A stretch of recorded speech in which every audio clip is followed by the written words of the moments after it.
नमस्कार शेतकरी मित्रांनो, महाराष्ट्र राज्यामध्ये दूध व्यवसाय तसेच शेतीला जोडधंदा म्हणून शेळी पालन याचबरोबर मेंढी पालन केले जाते आणि त्यामुळे राज्यातील पात्र नागरिकांना शेळी मेंढी पालन खरेदी करण्यासाठी प्रोत्साहन देण्याकरिता राज्य शासनाच्या माध्यमातून तब्बल 75% अनुदानासह शेळी मेंढी पालन योजना सुरू करण्यात आली आहे।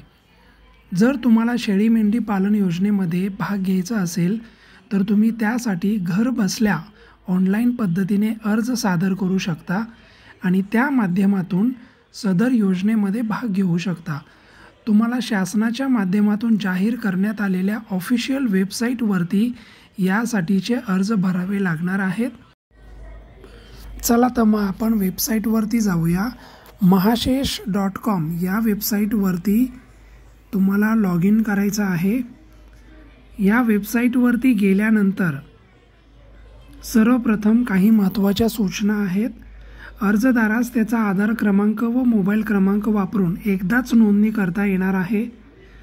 जर तुम्ही याआधी नोंदणी केली असेल तर तुम्हाला दुसऱ्या वेळेस हा अर्ज भरता येणार नाही।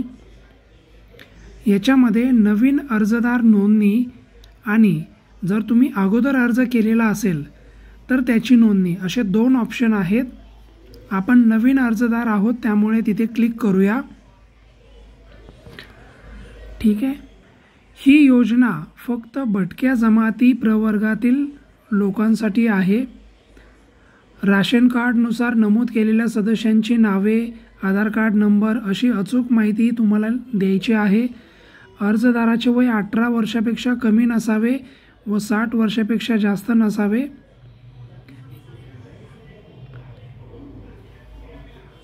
फॉर्म भरण्यासाठी सर्वप्रथम तुम्हाला वैयक्तिक याच्यावरती क्लिक करायचं आहे।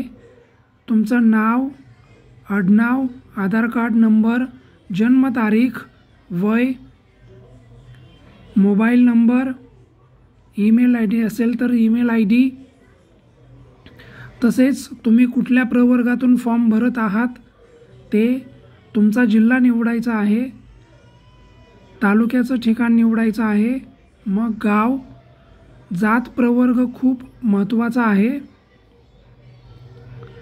त्याचसोबत तुम्ही जात मेन्शन केल्यानंतर जात प्रमाणपत्रही तुम्हाला जोडावं लागेल। राशन कार्ड नंबर लिहायचा आहे।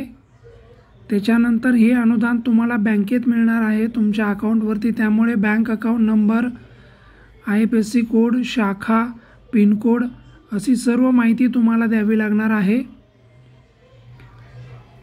हे सर्व टाकून झाल्यानंतर तुमच्या कुटुंबामध्ये असणारे एकूण सदस्य त्यांची संख्या सुद्धा तुम्हाला तिथे लिहायची आहे।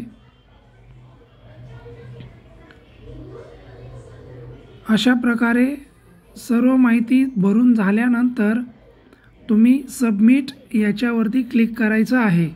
मग तुमचा फॉर्म सबमिट होऊन जाईल।